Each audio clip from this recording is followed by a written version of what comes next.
Gita IAS, जहां सपनों को पंख मिलते हैं। नमस्ते। देखिए, आज क्लास 68 है। 67 क्लासेस हो चुकी हैं। अब आज हम 68 पे आ चुके हैं और आज हमें देखना है। देखिए, मैं छोटा-छोटा टॉपिक लूँगा, एक टॉपिक लूँगा, उसको समझाऊँगा, एक एग्जाम्पल लूँगा, बस आगे बढ़ जाऊँगा, ठीक है? बाकी सारे नोट्स में होंगे लिखे हुए, आपको डिस्क्रिप्शन में मिल जाएगा।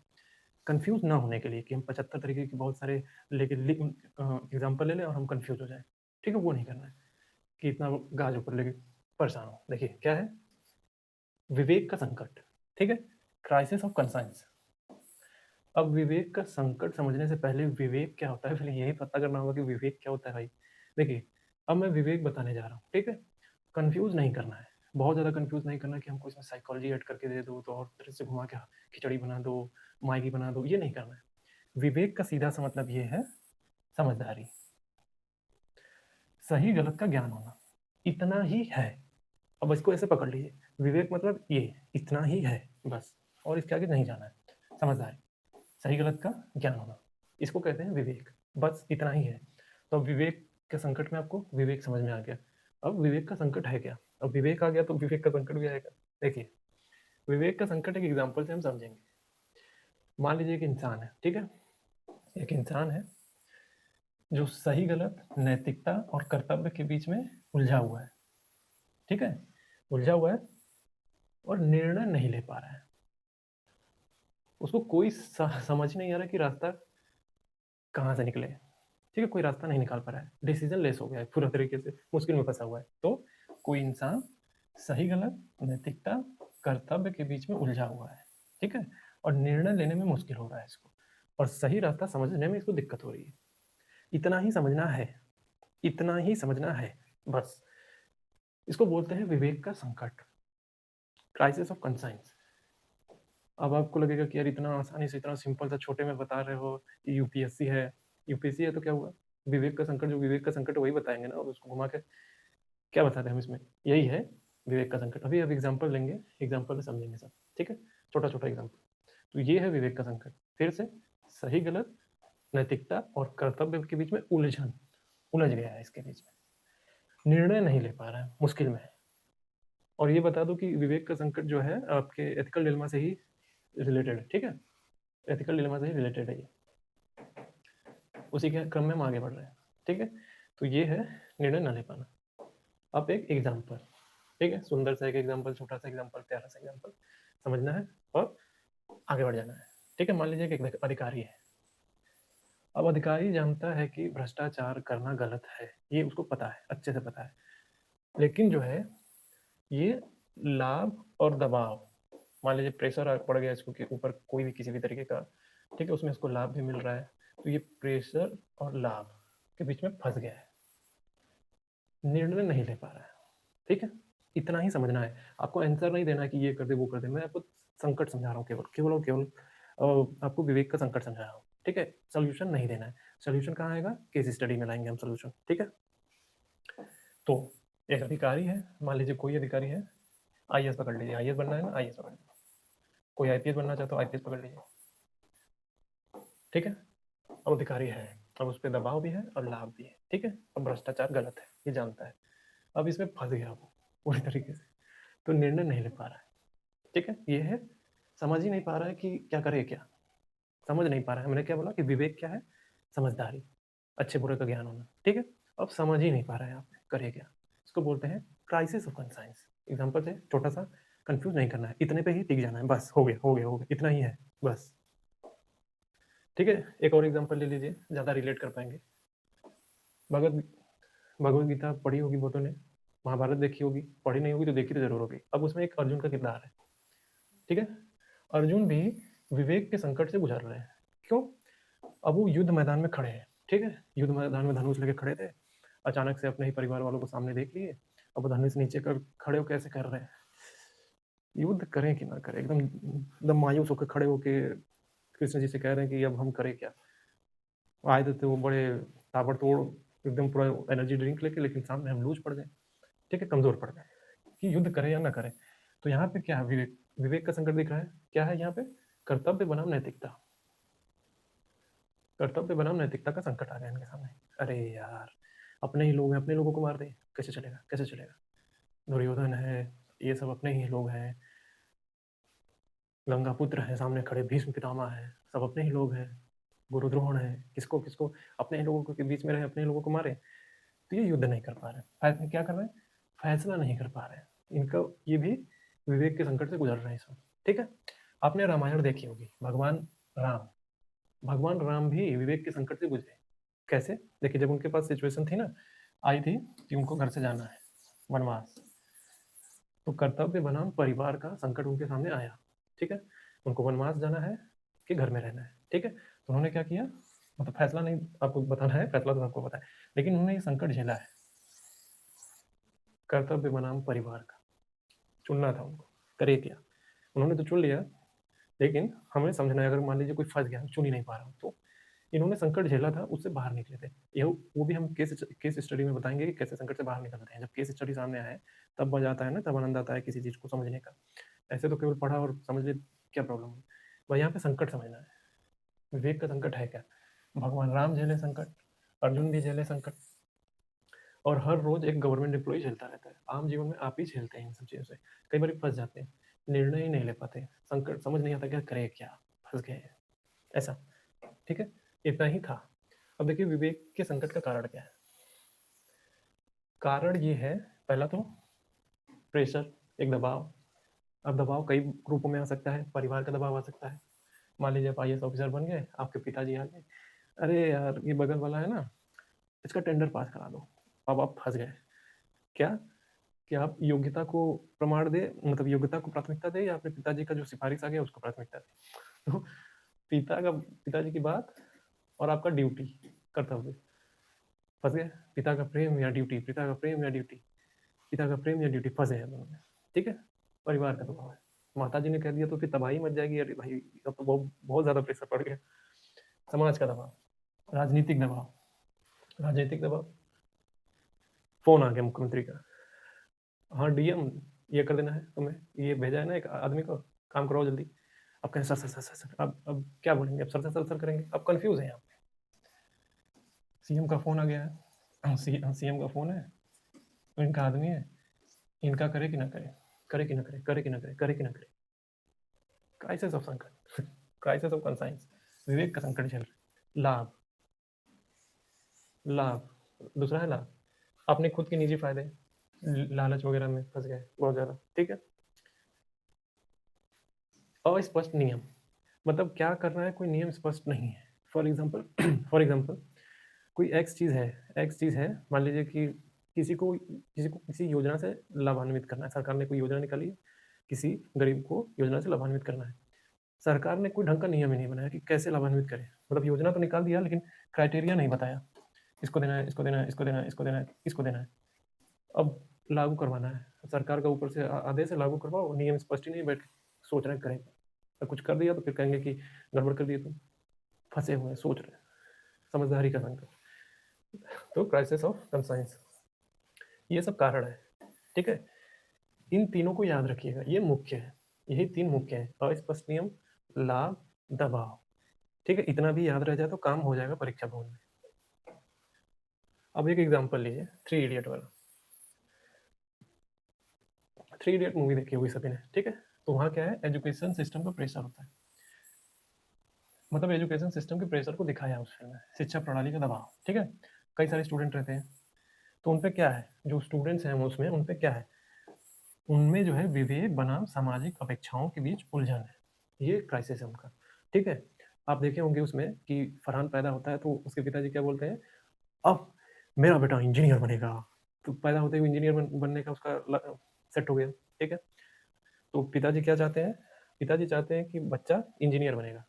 ठीक है, पिताजी चाहते हैं बच्चा इंजीनियर बनेगा, बच्चा क्या चाहता है, फोटोग्राफर बनना चाहता है। ठीक है, विवेक बनाम सामाजिक अपेक्षाओं के बीच उलझन। अब इसमें फरहान फंस गया कि उसकी अपेक्षा अपने, इसमें माता पिता को रखिए, इसमें उनकी इच्छा पूरा करे या अपना डिसीजन ले कि जो हमको बनना है वो करे। ठीक है, अब राजू का किरदार ले लीजिए, राजू क्या है, उसके घर पे जाते हैं, पिताजी बेड पे पड़े हुए हैं, माँ खाना बना रही है, और एक बहन की शादी नहीं हुई, उसके ऊपर ये जिम्मेदारी है, और उसकी अपनी कुछ इच्छा है कि मैं जल्दी से जल्दी नौकरी पाऊँ, ये सारी है। और ये चाहते हैं कि जल्दी जल्दी ये सब कुछ करें। दुविधा में फंसा हुआ है ये। सामाजिक अपेक्षाएं, खुद का विवेक। ठीक है, कई सारे स्टूडेंट इसी में फंसे हुए हैं ऐसे ही। ठीक है, तो छात्र का किस में फंसा है? विवेक बनाम सामाजिक अपेक्षाओं का उलझन। ये एजुकेशन सिस्टम का प्रेशर दिखाएगा। ठीक है, एक स्टूडेंट जो है पढ़ किस मूड से नहीं पढ़ता है कि उसे कुछ सीखना है, वो इस मूड से पढ़ता है कि गरीबी दूर कर ले, खाना पीना हो जाए, नौकरी मिल जाए, इस मूड में वो तैयारी करता है। वो गलत नहीं करता है, क्योंकि सिस्टम ऐसा बन गया है, इसलिए वो उसी तरीके से सोचता है। अब जब न्यूज़ पढ़ते होंगे या देखते होंगे न्यूज़ टीवी पे, बहुत सारे स्टूडेंट से बात करते हुए सुनते हुए मिलेंगे कि कहेंगे कि पहले हम रोटी कपड़ा मकान से ऊपर उड़ जाए, फिर हम इनोवेशन वगैरह ये सब सोचेंगे। तो मतलब रोटी और कपड़ा और मकान से पहले ऊपर ही नहीं उठ पा रहे हैं, तो इसीलिए वो विवेक बनाम सामाजिक अपेक्षाओं के बीच उलझे हुए हैं। ये उस मूवी में दिखाया गया है अच्छे से। और तीसरा किरदार क्या है? रांचो का। वो मस्त रहता है उसका गोल क्लियर है, उसको वही सब में नहीं उलझा हुआ, वो मस्त मौला है अपना, उसका विजन क्लियर है। लेकिन सभी लोग रैंचो तो नहीं है, ये 2:1 का रेशियो है। अब ये फंसे हुए हैं, एक नहीं फंसा हुआ है, 3 में से रेशियो आप समझ सकते हैं। ऐसे 2:1 2:1 करते जाइए तो बहुत बहुत सारे मिल जाएंगे आपको ऐसे। तो अभी आपने क्राइसिस ऑफ कंसाइंस यानी विवेक का संकट समझ लिया। छोटा सा, आसान सा, कंफ्यूज करने लायक नहीं, और बहुत सारे कोटेशन वगैरह केसेस जो हुए हैं वो आपको नोट्स में मिलेंगे। डिस्क्रिप्शन में लिंक मिल जाएगा, आप वहाँ से तुरंत निकाल लीजिएगा। जो डिस्क्रिप्शन में लिंक है ना, वो मैं बल्क में एक ही बार में पूरा आपको पीडीएफ डाउनलोड कर लेना, जो मैं आगे पढ़ाने वाला हूँ, जो पढ़ा चुका हूँ सब। ये नहीं कि बार बार मैं पीडीएफ एक एक चीज़ का अपलोड कर रहा हूँ, नहीं, एक ही बार में डाउनलोड कर लीजिए, फिर पढ़ते रहिए। आसान आसान लैंग्वेज यूज़ किया है तो। ठीक है, अब आपको ये देखना है ethical dilemma in government institute यानी सरकारी संस्थाओं में नैतिक दुविधाएं। देखिए सरकारी संस्थाओं में कैसे नैतिक दुविधाएं। देखिए सरकारी संस्थानों में दो तरीके की नैतिक दुविधाएं आपको मिलेंगी, एक तो नैतिक, दूसरा कानूनी। ठीक है, इससे क्या होता है कि इन सब चीज़ों में जैसे नैतिक हो गया, कानूनी हो गया, इन सब ऐसे मामलों में हम निर्णय लेना आसान नहीं होता है। ठीक है, खासकर गवर्नमेंट के मामले में, गवर्नमेंट संस्थाओं के मामले में एथिकल हो गया, लीगल हो गया, निर्णय लेना आसान नहीं हो जाता यहाँ पे। तो हमको समझना है कैसे। ठीक है, यहाँ पे दो चीज़ें होती है। देखिए कर्तव्य बनाम दबाव। सरकारी संस्थाओं में जो कर्मचारी होंगे, जो वहाँ का एक कर्मचारियों का बॉस होगा, उसके लिए भी कर्तव्य बनाम दबाव झेलते रहते हैं वो। ठीक है, कानून लागू करना हो या मानवीय संवेदना, देखें कानून लागू करवाएं या मानवीय संवेदना, हम चेक करें सबका। ठीक है, ये सब होता है। उदाहरण के लिए देखिए, मान लीजिए एक डीएम है। ठीक है, एक डीएम है, कोई धार्मिक स्थल है जो कि एक अवैध निर्माण में बना हुआ है, उसको डिमोलिश करना है। ठीक है, एक धार्मिक स्थल हटाना है, अवैध निर्माण का वो हिस्सा है, तो क्या होगा? संभावना ये है कि दंगा हो जाएगा। ठीक है, संभावना क्या है? अगर मैंने हटाया तो दंगा निश्चित है। तो ये फंस गया यहाँ पे। क्या? विवेक बनाम व्यवस्था। हमको सोल्यूशन नहीं देना कि अच्छा हम होते तो ये कर लेते, आप होते तो आप केस स्टडी में दिखाइएगा कि क्या कर लेते। ठीक है, अभी आपको ये समझना है, बस संकट समझते चलिए क्या है। विवेक बनाम व्यवस्था। तो सरकारी संस्थाओं में नैतिक दुविधा है। एज ए डीएम आप क्या झेल रहे हैं? यहाँ पे दुविधा झेल रहे हैं। धार्मिक स्थल है, अवैध निर्माण का हिस्सा है, डिमोलिश करना है, लेकिन हटाया तो दंगा होगा, बहुत भयंकर दंगा होगा। इसीलिए विवेक बनाम व्यवस्था का संकट आ गया यहाँ। समझ में आया? आसान से छोटा में, अब अपने आप को बोलिए इतना ही है, बस इससे आगे नहीं बढ़ना, इतना ही है। और इसमें एग्जाम्पल जोड़ते जाइए। दूसरा एग्जाम्पल लीजिए, मान लीजिए एक पुलिस ऑफिसर है। ठीक है, एक पुलिस ऑफिसर है, उसको किसी वीआईपी के खिलाफ एफआईआर दर्ज करनी है, क्योंकि किसी वीआईपी ने कुछ तो कांड किया है, कुछ गड़बड़ काम किया है, तो उसके खिलाफ एफआईआर दर्ज करानी है, लिखनी है उसको। ठीक है, अब ऊपर से राजनीतिक प्रेशर आ गया, पॉलिटिकल प्रेशर आया इस पे, पुलिस वाले पे, कि मामले को रफा दफा करो, हटाओ, कोई केस नहीं लिखना है, मामले को रफा दफा कर दो पूरी तरीके से। अब इसका संकट क्या है? इसका संकट है कर्तव्य बनाम करियर। मतलब अपनी ड्यूटी निभाए कि अपनी नौकरी बचाए, क्योंकि प्रेशर आ गया ऊपर से कि मामला रफा दफा करो। संकट समझते चलिएगा, डिसीजन मत लीजिएगा। कुछ लोग होंगे डिसीजन ले चुके होंगे कि हटाओ यार, पैसा वैसा अगर कुछ प्रॉफिट हो रहा है तो पैसा लेके छोड़ो इसको। ठीक है, लेकिन अगर आप पैसा ले लेते हैं तो आप घटिया आदमी है। ठीक है, डिसीजन मत लीजिए, फैसला मत करिए अभी। तो संकट समझिए, इस पुलिस वाले की संकट क्या है? कर्तव्य बनाम करियर। फॉर एग्जाम्पल, संकट समझ में आया? पुलिस वाला है, पॉलिटिकल प्रेशर आ गया, वीआईपी के खिलाफ एफआईआर दर्ज करनी थी, नहीं लिख रहा है, मामले को रफा दफा करो, इस चीज से जूझने लगा। कर्तव्य बनाम करियर से, ठीक है। आप देखते भी होंगे ना, ये तो रियल लाइफ एग्जांपल से उठा उठा के बस मैं नाम कोट नहीं कर रहा हूँ, नाम कोट करने लोगों को दिक्कत हो जाएगी। एक नाम हो तो लिखा जाए ना, एक नाम होता है तो आदमी चलो अच्छा एक नाम है लिख दो, कितना लिखिंग पन्ना खत्म हो जाएगा पूरा। सुप्रीम कोर्ट का एक केस देखिए, SR Bommai versus union of India का। आपने वो एक एग्जांपल डीएम वाला है ना, उसको पकड़ के समझ लिया है आप मैं अब आगे दो तीन एग्जांपल थोड़ा इंपॉर्टेंट एग्जांपल है तो वो दे रहा हूँ, नोट्स में है। SR Mumbai versus union of India का, ठीक है।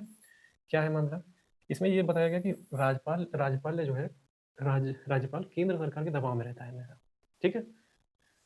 केंद्र सरकार के हमेशा दबाव में रहता है, और केंद्र सरकार का दबाव रहता भी है, तो ये पक्षपाती निर्णय ले भी सकता है, ठीक है। तो ये पक्षपाती निर्णय ले सकता है। तो यहाँ क्या है, कर्तव्य बनाम जनहित का मामला, जनहित ही मान लीजिए, क्योंकि अगर राज्य सरकारों ने कोई बिल पास किया है, इसके पास आया राज्यपाल के पास, और इसने क्या किया, बिल अपने जेब में रख लिया या भेज दिया राष्ट्रपति को, तो अटक गया मामला सब। अब वो बिल हो सकता है कि उस राज्य के लिए बेहतर करने के लिए वो कानून बनाया गया था, लेकिन राज्यपाल ने रख लिया अपने पास, तो जनहित का मामला बन गया। इसीलिए सुप्रीम कोर्ट ने बोला था कि अगर राज्यपाल जो है नैतिकता और निष्पक्ष होकर काम करे, ठीक है, इसमें बोला था,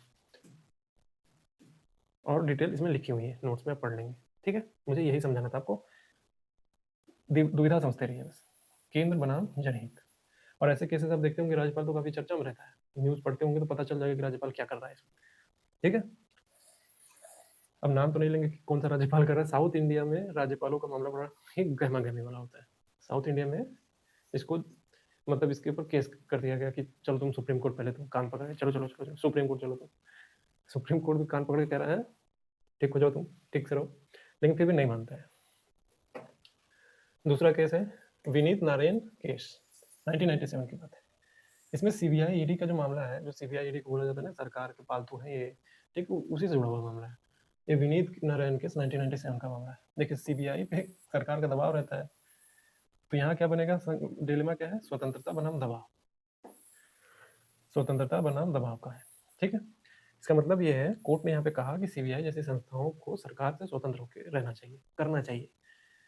इससे होगा क्या, ये निष्पक्ष होकर काम कर पाएंगे। इसे सरकार जो है हर जगह जो है ईडी और सीबीआई छोड़ नहीं देगी।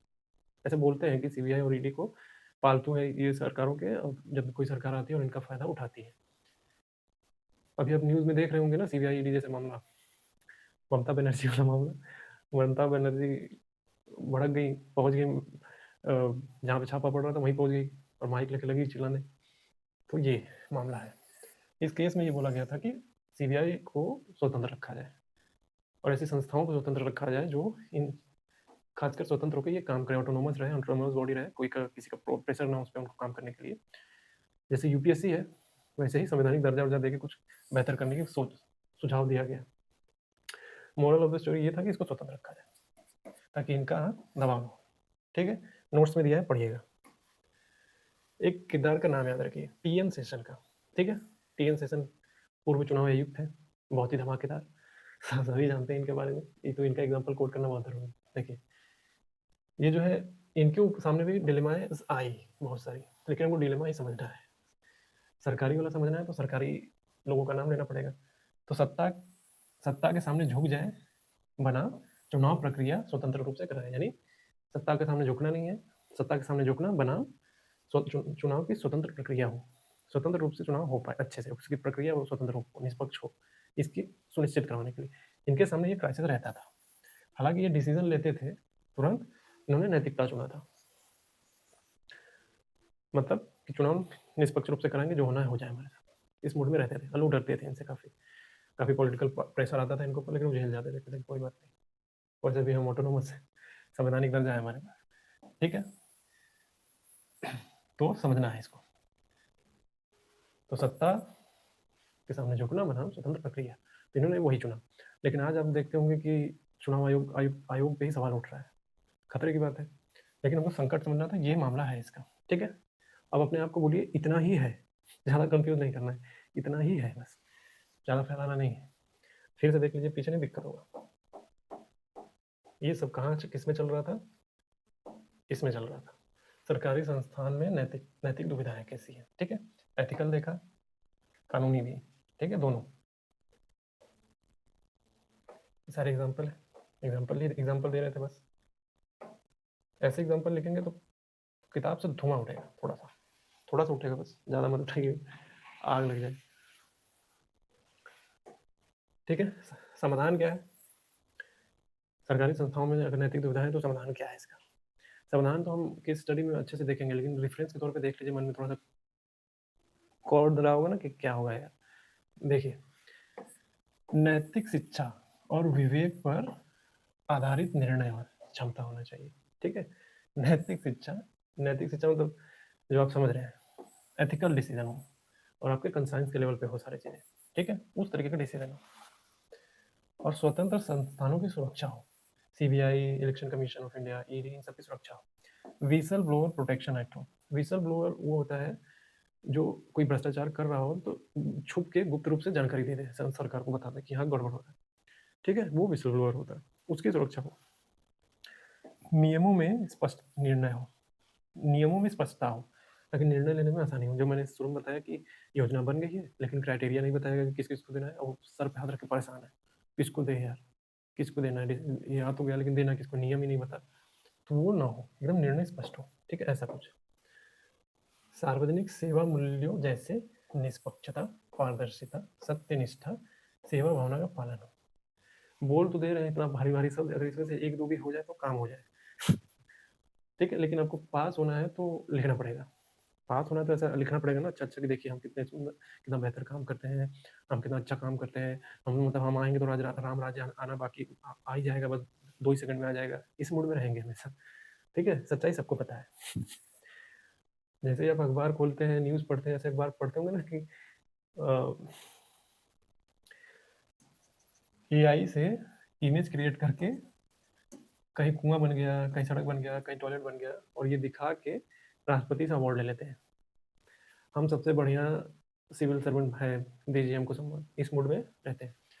तो सार्वजनिक सेवा मूल्यों का अगर इनका ये यही दो फॉलो हो जाए केवल, तो राम राज्य है ना तुरंत आ जाएगा। लेकिन सच्चाई सबको पता है। देखिए, मैं ये सब आपको पास होना है तो लिखना होगा, लेकिन मैं झूठ पढ़ा रहा हूँ ये सब। झूठ मतलब ये कि मैं पढ़ा तो रहा हूँ कि ये होना चाहिए, ये होना चाहिए, लेकिन सच्चाई आपको भी पता है। लेकिन आपको पास होना है तो लिखना तो पड़ेगा कि देखिए भैया हम आएंगे तो सब बेहतर हो जाएगा। यदा यदा ही धर्मस्य ग्लानिर्भवति भारत अभ्युत्थानम धर्मस्य, इस मूड में रहेंगे हमेशा। ठीक है, तो एथिकल डिलेमा यानी परीक्षा। देखिए, एथिकल डिलेमा जब भी किसी भी, केवल सरकारी कर्मचारी ही नहीं, प्राइवेट कर्मचारी, आप खुद नॉर्मल आदमी भी जब एथिकल डिलेमा झेलता है वो, तो आपको परेशान करने के लिए नहीं आता है, वो आपको चेक कर रहा होता है। परीक्षा होती है आपकी कि आप कितने बेहतर व्यक्ति हैं। मान लीजिए आप किसी सिचुएशन में फंस गए, मान लीजिए पुलिस वाला इसके सिचुएशन में फंस गए। अब पुलिस वाला है, अगर खुद ईमान वाला आदमी होगा और मजबूत इरादों वाला होगा तो आपसे पैसे नहीं मांगेगा। घटिया किस्म का, नीच किस्म का होगा तो क्या पैसा दीजिए, पैसा दीजिए, मतलब हाथ फैलाते हुए भी शर्म आनी चाहिए अपने आप से। ठीक है, ऐसा। अगर आप मजबूत इरादे वाले नहीं होंगे तो क्या करेंगे, पैसा निकालेंगे, लो पैसा, आप भी दे देंगे, आप भी उतने ही भागीदार हैं। ठीक है, ऐसा। तो आपको आपकी परीक्षा होती है, आप जितने मजबूत होंगे इसमें एथिकली अब लेमा में फंसेंगे, और अगर बहुत ज़्यादा मजबूत इरादों वाले होंगे तो ऐसा नहीं करेंगे। कोई कोई एग्जाम्पल बनता है, टीएन सेशन, अशोक खेम का, ये लोग एग्जाम्पल बनते हैं, बाकी सब तो भीड़ है। ठीक है, अब निजी संस्थानों में नैतिक दुविधा क्या है? दुविधा वैसे ही है, बस प्राइवेट और सरकारी हो गया, बस ऐसा मामला समझिए। तो ethical dilemma in private institute, example से समझेंगे, एग्जाम्पल से समझेंगे। मान लीजिए किसी कंपनी का एचआर है, ठीक है, किसी कंपनी का एचआर है, और उस कंपनी में एक महिला के प्रति, महिला ने आरोप लगाया है कि एक कर्मचारी ने मेरे साथ यौन शोषण किया है। ठीक है, फैसला मत लीजिएगा, बस संकट समझिए। तो एचआर क्या है, अब जिसने शोषण किया है वो कंपनी में बहुत सारे क्लाइंट लाता है, ठीक है, बहुत ज़्यादा मात्रा में क्लाइंट लाता है, उसकी सीमा नहीं है। ठीक है, तो इस एचआर एक दुविधा में फंसा हुआ है, सच बोल दे या फिर कंपनी की इमेज बचाए, सच बनाम कंपनी का रेपुटेशन, इस दुविधा में फंस गया। आप होते तो क्या करते? नीचे कमेंट्स में बताएंगे कि आप होते तो इस केस में क्या करते। हमको दुविधा समझानी थी। देखिए, ये दुविधा में है, एचआर है, महिला ने यौन उत्पीड़न का आरोप लगा दिया। ठीक है, अब क्लाइंट जो है वो क्लाइंट लाता है, बड़े बड़े, बहुत बड़े बड़े कंपनी के लिए, स्मार्ट है, तो ये फंस गया कि इसने यार किया है और मैं सच बोल दूं या कंपनी का इमेज बचाऊं, इस पर चक्कर में फंस गया है। दुविधा समझ में आ रही है कि प्राइवेट इंस्टीट्यूट में क्या होता है, दुविधा सब जगह एक ही जैसी है, बस प्राइवेट, सरकारी, निजी सब लगा हुआ है। ठीक है, तो आपको समझ में आ गया। अब एक बार फिर बोलिए कि इतना ही है, इतना ही है, बस ज़्यादा कंफ्यूज नहीं करना है। ठीक है, एक सुप्रीम कोर्ट का एग्जाम्पल लीजिए। ठीक है, केस हुआ था इन्फोसिस का, इसके बारे में पढ़ेंगे, नोट्स में है। इन्फोसिस विसल ब्लोअर केस 2019 का मामला है। ठीक है, इसमें क्या हुआ था कि इन्फोसिस का एक कर्मचारी, इन्फोसिस का एक कर्मचारी ये जाके बता दिया लोगों को, मतलब कि लोगों, सरकार को बता रहा है ये फ्रॉड कर रही है कंपनी, इन्फोसिस कुछ गड़बड़ कर रही है। ठीक है, अब एक्स वाई जेड क्या गड़बड़ कर रही है उस केस के बारे में आप पढ़ेंगे खुद के लेवल पे, लेकिन आप समझेंगे कि करप्ट, हमको यहाँ संकट समझाना है। ठीक है, तो इन्फोसिस गड़बड़ कर रही है यहाँ पे, तो यहाँ पे विसल ब्लोअर को बचाने की बात हो रही है। ठीक है, विसल ब्लोअर की सुरक्षा, विसल ब्लोअर केस को पढ़ेंगे, इसमें लिखा हुआ है। और दूसरा है विशाखा गाइडलाइन 1997 में। ठीक है, इसमें क्या किया था कि जो प्राइवेट ऑफिस होते हैं वहाँ पे जो है महिलाओं का उत्पीड़न ना हो, महिलाओं का उत्पीड़न ना हो, उसके लिए ये गाइडलाइन आई थी उनकी सुरक्षा के लिए, कि आप नैतिक रूप से जिम्मेदार हैं कि आप ये सुरक्षा सुविधाएं जो है मुहैया करवाएं, और ये देखिए कि वहाँ पे ऐसा कुछ होना। ठीक है, विशाखा गाइडलाइन बहुत फेमस है, 1997 में आया था, आप पढ़िए इसके बारे में। ठीक है, नोट्स में है, लेकिन कुछ अपने से भी पढ़ेंगे अपने लेवल पे। ठीक है, ये सब प्राइवेट संस्थाओं से जुड़ा हुआ है, केस के बारे में पढ़ लीजिए, कंफ्यूज नहीं करना, इतना ही है। ठीक है, Infosys whistle blower case 2019, Vishakha guideline 1997। समाधान क्या है, चलते चलते देख लीजिए थोड़ा सा। Code of ethics, code of conduct का पालन करना। ठीक है, प्राइवेट संस्थाएं code of conduct, code of ethics सबका अपना अपना अलग अलग होता है, वो बना के चलते हैं कि आपको आचरण के नियम है, आपको बात करने का तरीका ये होना चाहिए, ड्रेस ऐसा होना चाहिए, तमाम तरह की चीज़ें इस तरीके का वो बनाते हैं। विसल ब्लोअर की सुरक्षा की नीति जो है बढ़नी चाहिए और अच्छे से बेहतर होनी चाहिए। वैल्यू बेस्ड लीडरशिप होनी चाहिए, यहाँ पे वैल्यू बेस्ड लीडरशिप की बात हो रही है। अब वैल्यू बेस्ड लीडरशिप का क्या मतलब, आप वही जो सोच रहे हैं, वैल्यूज जानते हैं क्या होता है, वैल्यूज को ध्यान में रख के लीडरशिप हो, ये नहीं कि पूरा रोबोट बन जाए, करुणा, ईमानदारी सबको ध्यान में रखें, और कॉर्पोरेट सोशल रिस्पॉन्सिबिलिटी को निभाएं। ठीक है, सो कॉर्पोरेट सोशल रिस्पॉन्सिबिलिटी, CSR, हर कॉर्पोरेट कंपनी जो है, कॉर्पोरेट्स जो है, ये अपने लाभ का कुछ हिस्सा समाज के उद्धार के लिए खर्च करती है। ठीक है, उसको CSR बोलते हैं, अपने लाभ का कुछ हिस्सा समाज के भलाई के लिए खर्च करना। ठीक है, स्कूल अस्पताल बनवाना, ये सारी चीज़ें। अब देखिए थोड़ा तुलना कर लेते हैं गवर्नमेंट इंस्टीट्यूट, प्राइवेट इंस्टीट्यूट का। ठीक है, प्रकृति समझेंगे, नेचर क्या है गवर्नमेंट इंस्टीट्यूट का और प्राइवेट इंस्टीट्यूट का नेचर क्या है। देखिए, गवर्नमेंट इंस्टीट्यूट का नेचर है जनता की सेवा। ठीक है, कितना करती है आपको बताइए, लाभ की प्राप्ति। प्राइवेट का है लाभ की प्राप्ति, और ये इसमें ईमानदार है, लोग लाभ कमाने में लगे हुए रहते हैं। उत्तरदायित्व, रिस्पॉन्सिबिलिटी, गवर्नमेंट इंस्टीट्यूट क्या करती है, संविधान, जनहित, विधिक प्रक्रिया, इसको फॉलो करती है। ठीक है, आपको दिखाने के लिए तो करती है। प्राइवेट इंस्टीट्यूट शेयर होल्डर, मुनाफा, प्रतिस्पर्धा, इसमें लगे रहते हैं। नैतिक चुनौती क्या है दोनों में, इनमें नैतिक चुनौती यह है कि पब्लिक इंटरेस्ट बनाम पॉलिटिकल प्रेशर, ये नैतिक विविधता है इनकी। पब्लिक इंटरेस्ट क्या होता है आपको पता है, फैसला है, कितना फैसला है, ये इससे पिछली वाली क्लास देखी। ठीक है, और यहाँ पे क्या है, एथिक्स बनाम प्रॉफिट, नैतिकता बनाम लाभ, इसमें लगे रहते हैं। एग्जाम्पल आप देख ही सकते हैं, अराविले, अराविले का एग्जाम्पल, प्रॉफिट कमाए एथिक्स देखे, प्रॉफिट कमाए एथिक्स देखे, अराविले तोड़ दो, इस मूड में उन्होंने। अब देख रहे होंगे इरप्ट हो रहा होगा बहुत ज़्यादा मामला, काफ़ी। Public interest versus political pressure. ठीक है, कई लोग गंदा पानी पीने से मर गए इंदौर में, आपने देखा सुना होगा news. Public interest, political pressure, relate करते रहिए।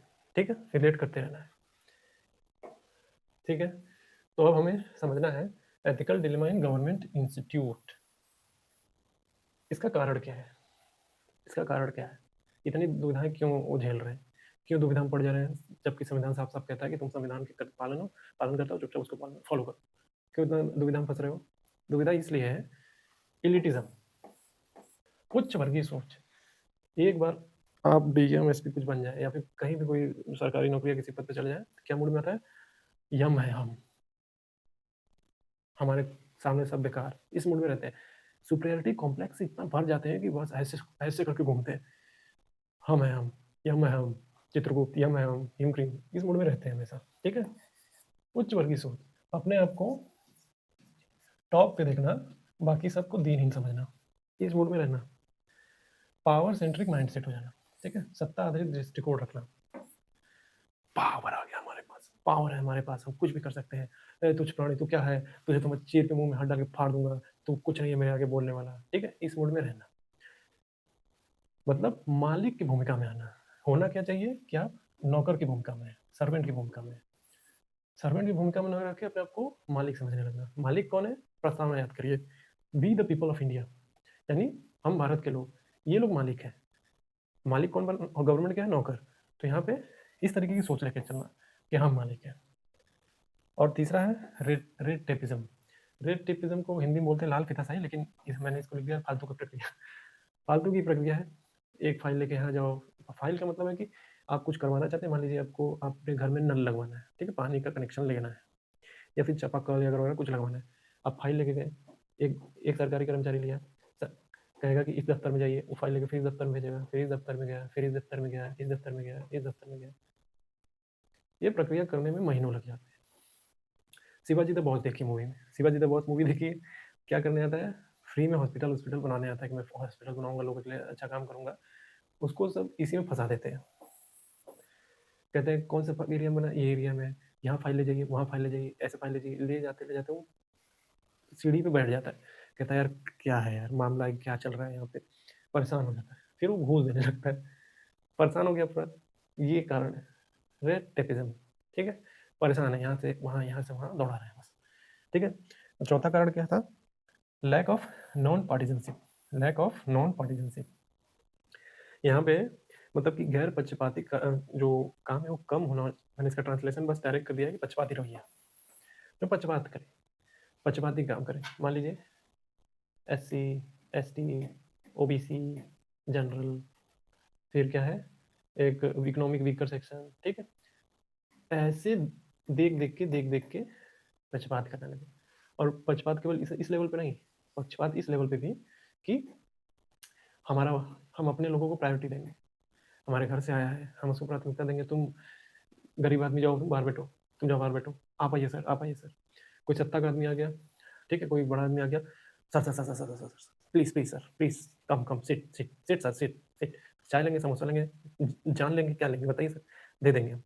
गरीब आदमी आया, क्या है भाई, लुंगी फटा हुआ है तुम्हारा, इधर आओ, इधर इधर बैठो, जब कुर्सी पर बैठने की हिम्मत कैसे, जमीन बैठो, जमीन बैठो, ये रवैया, जमीन पे बैठो। अमीर आदमी आए तो sir sir sir sir sir sir sir इतना बार सर हो कि जुबान एकदम सांप जैसा हो जाए, सर सर सर सर करने लगे, इस मूड में रहना, ये नॉन पार्टिजनशिप। ठीक है, गैर पक्षपाती रवैया। अब ethical dilemma in private institute. ठीक है, इनमें क्यों आ जाता है इस तरीके का, इनमें क्या है, प्रॉफिट बनाम पीपल, तो प्रॉफिट को प्राथमिकता देना है, डेटा प्राइवेसी और टारगेट एड्स। ठीक है, डेटा प्राइवेसी के भाड़ में इस मूड में रहते हैं, और ये आपके डेटा का इस्तेमाल करके एड कंपनियों को ऐसे प्रोवाइड करती हैं, एड कंपनियां आपको एड दिखाने लगती हैं कि लो लो। और शॉर्टकट इन क्वालिटी।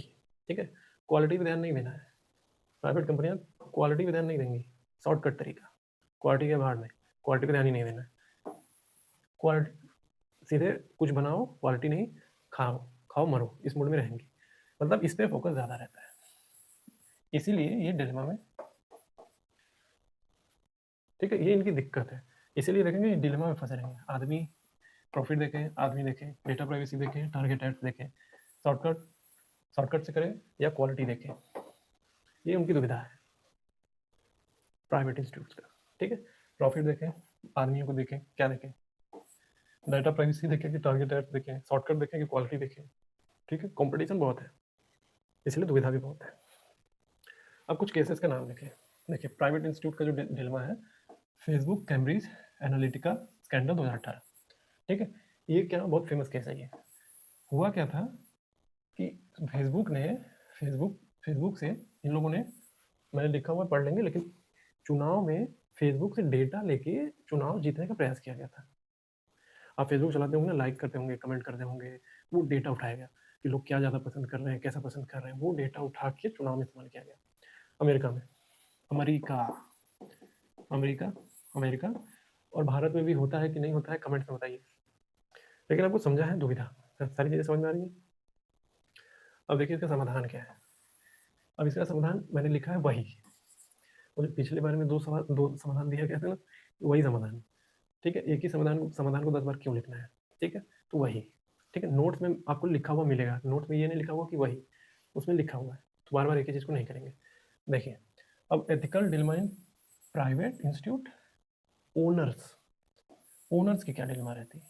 ठीक है, और गवर्नमेंट और प्राइवेट इंस्टीट्यूट में एम्प्लॉयज़ की क्या दुविधा रहती है। ठीक है, पहले तो गवर्नमेंट एम्प्लॉयज़ में क्या दुविधा होती है। अशोक खेमका को याद करिए, रॉबर्ट वाड्रा का केस याद करिए, जमीन का मामला था, पास करवाना था कुछ, अशोक खेमका ने क्या किया, मना कर दिया, कहा नो इट्स रॉन्ग। तो गवर्नमेंट ने क्या किया, okay you go transfer multiple time. तो ये ट्रांसफर मल्टीपल टाइम इनका हुआ।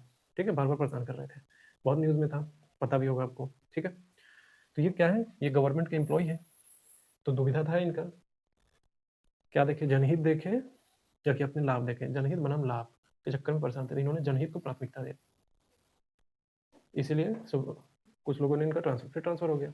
ठीक है, मैं आरोप नहीं लगा रहा हूँ, लेकिन ऐसा हुआ था, सभी को पता है। तो गवर्नमेंट के एम्प्लॉय और प्राइवेट इंस्टीट्यूट में क्या है, प्राइवेट इंस्टीट्यूट में अब याद करिए वो इन्फोसिस वाला मामला जो मैंने केस बताया था, इन्फोसिस विसल ब्लोअर केस।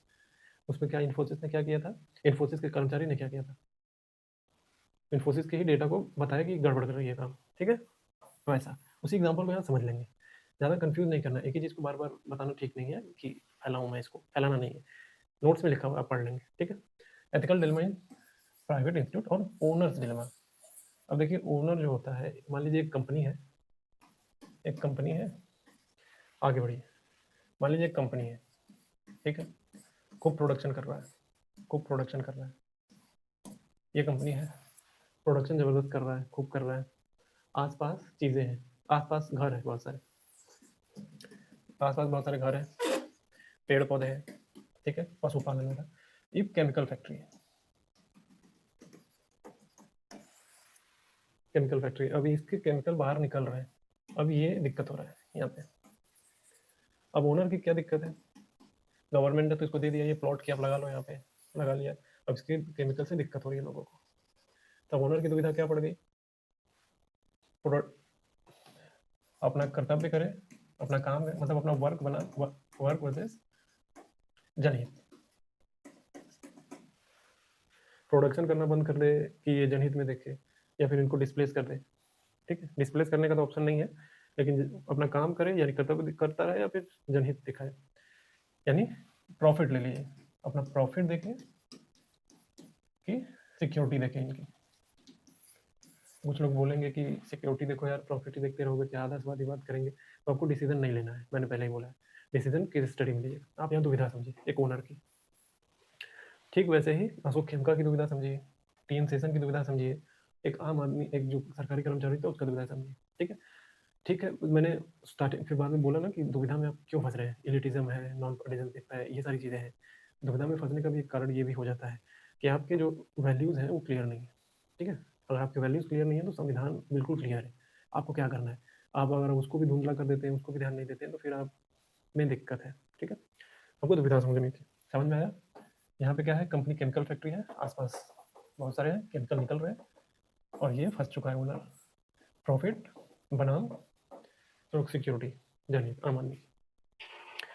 तो ये थी दुविधा आज की, और आगे मैं इसका पूरा का पूरा सोल्यूशन अच्छे से और एक्सप्लेन करूंगा और अच्छे से। आज के लिए इतना ही है, और अपने दिमाग को बार बार बोलते रहिए इतना ही है बस, इससे ज़्यादा कंफ्यूज अपने आप को नहीं करना है। ठीक है, अब क्या करना है, मेंस का PYQ उठाइए, PYQ उठाइए, एक दो क्वेश्चन सॉल्व करते रहिए, एक दो क्वेश्चन। ठीक है, शुरुआत में एक दो क्वेश्चन देखिए, दिमाग दौड़ाइए, बौद्धिक जुगाली करिए, कोशिश करिए लगाने का कैसे हो सकता है, ये कैसे हो सकता है। मैं तो कहूँगा केस स्टडी उठाइए, उसको भी सॉल्व करने की कोशिश करिए, एक एक करिए। अगर आप डेली एक एक भी कर रहे हैं तो 30 दिन में 30 कर सकते हैं। पूरा मत करिए एक दिन में सोचें कि अब पूरा पेपर ही निपटा देंगे, नहीं, एक पेपर उठाइए, प्रीवियस ईयर उठाइएगा, टेस्ट सीरीज नहीं, प्रीवियस ईयर, और 10 साल तक की, प्रीवियस ईयर 10 साल तक की उठाइए और उसमें से एक साल वाला पकड़िए, एक केस स्टडी सॉल्व करिए। करते रहेंगे तो जब मैं सब केस स्टडी बताऊंगा तो उस वक्त भी आप आराम से कर पाएंगे, समझ में आएंगे, थोड़ा सा फ्रेंडली लगेगा कि अच्छा अच्छा ऐसे होता है। ठीक है, तो और क्या करना है आपको, ये सब कर लीजिए, ये सब कर लीजिए, ठीक है, ताकि आपको ये सब मिलता रहे। ऐसे ब्रेन साइंस भी है, एआई टूल भी है, कैसे पढ़ना है आपको वो भी बताया हुआ है, study with smart study with AI tool playlist है, सब पढ़ा हुआ, प्लेलिस्ट में जाके देखिए, सब एकदम भरा हुआ है अच्छे अच्छे से, कि आपको कोई ऐसा नई चीज़ पता चलेगी, सब कुछ नया आएगी। ठीक है, तो चैनल का नाम है IAS PCS SSC, सब्सक्राइब करना है वो सब करिए। ठीक है, आज के लिए इतना ही, थैंक यू।